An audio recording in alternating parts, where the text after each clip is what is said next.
The Civil War quite literally tore the U.S. apart, as I've discussed in my last several videos. The series about the Civil War, I'll link that in the top right and in the description.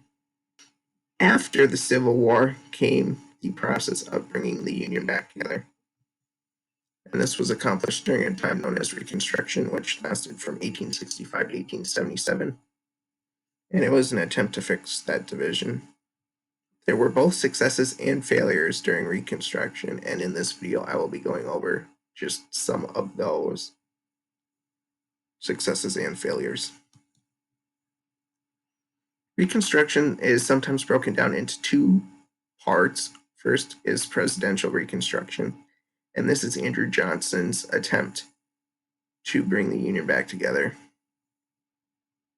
Andrew Johnson took over for Abraham Lincoln after he was assassinated, and he differed vastly in terms of politics from Abraham Lincoln, and this was seen to balance out his ticket in a time before the Civil War that was extremely volatile politically.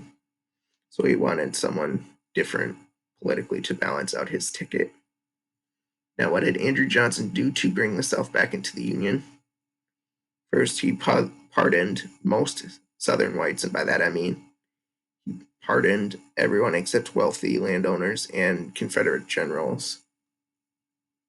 Now, eventually, those people did get pardons, but initially he did not pardon them. Also, Andrew Johnson undid the gains of the Freedmen's Bureau in terms of distributing land to slaves that are now freed. He confiscated land that the Union Army had taken during the war and subsequently was given to these escaped slaves and gave the land back to their pre-war owners. Also, a condition of joining the Union was to support the abolition of slavery. And lastly, these states were supposed to take an oath of allegiance to the U.S. as a result of African Americans and make them part of a system similar to slavery as possible. Southern legislatures passed what are known as black codes, and these, among other things, controlled the movement of African Americans.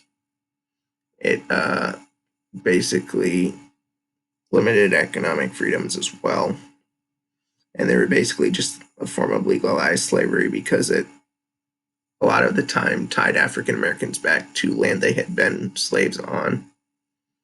And African Americans could not get off that land because of a system known as debt patronage, which basically means that African Americans would be on the same land working off debt that their owners had given to them in systems such as sharecropping and tenant farming. And the debt patronage system basically made it so it was impossible for these African Americans to pay off debt, so they were basically in a perpetual state of working for whites like they had before the Civil War, and that's why the black codes are sometimes called legalized slavery or slavery in all but name.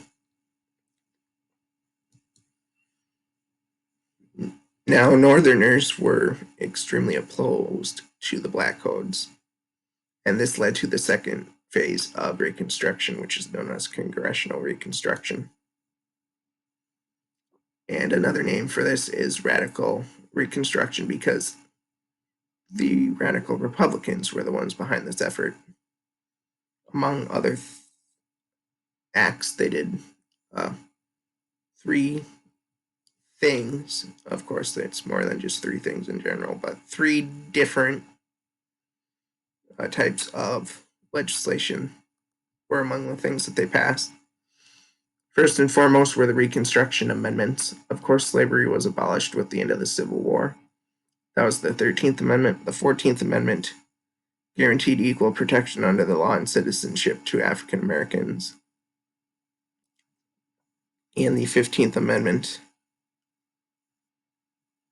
allowed black men to vote. It's also important to note that there was a loophole in the 13th Amendment that a lot of Southerners took advantage of, and that is abolishing slavery except for punishment for a crime. And that is how some of those things that were similar to slavery were able to persist. Also, the Civil Rights Act of 1866 paved the way for the 14th Amendment, which was not ratified till 1870. It basically was guaranteeing rights to people regardless of their skin tone.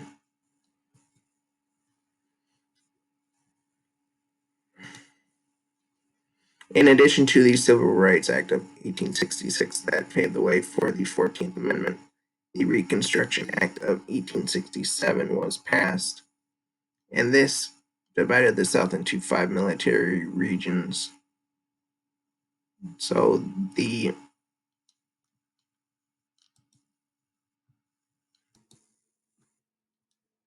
Reconstruction Act of 1867, in addition to the Civil Rights Act of 1866, which affirmed the rights of African Americans as citizens, the Reconstruction Act of 1867 was passed, and it divided the South into 5 military regions appointed by a governor.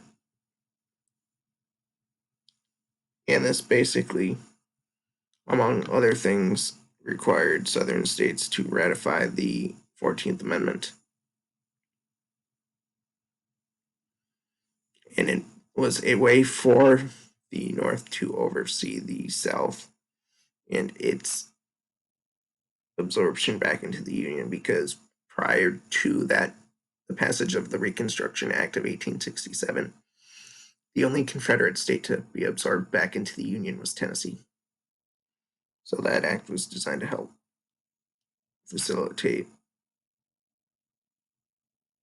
the reabsorption of the Confederate states.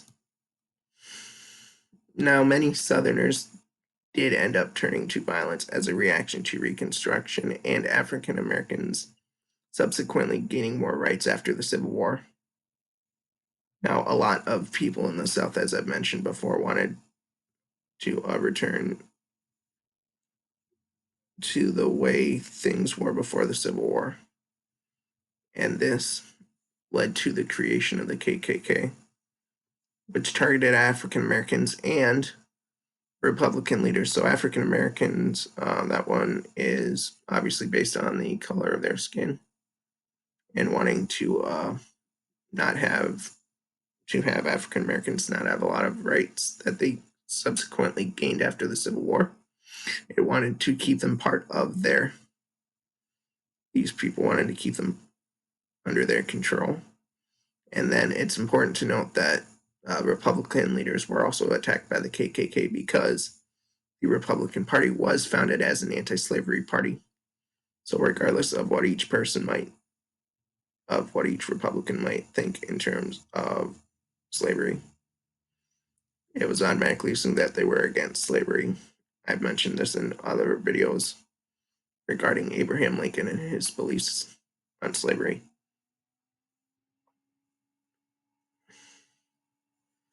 Now, of course, Reconstruction did eventually come to an end at some point, and this gradually started in 1875. Democrats in Mississippi used violence to take control of that state, and President Ulysses S. Grant of Civil War fame refused to send federal troops, and this marked the end of the Reconstruction era governments in the South that were established by the Reconstruction Act of 1867. So these 5 military regions with their governors were basically Reconstruction era governments that were installed by the United States as the South was being reabsorbed into the Union. But ultimately, the thing that marked the end of Reconstruction was the Compromise of 1877. which in exchange for Rutherford B. Hayes becoming the President of the United States, said that federal troops should be removed from the South, and that, of course, did end the governments created by the Reconstruction Act of 10 years earlier, and Reconstruction was over. In conclusion, there were both good and bad things regarding Reconstruction. A lot of the effects can still be seen today, but there were also a lot of important steps taken in terms of African American rights. If you like this video, please give a thumbs up. Subscribe. Feel free to comment on other topics within history that you would like me to make videos on. And I will see you here next week with another video.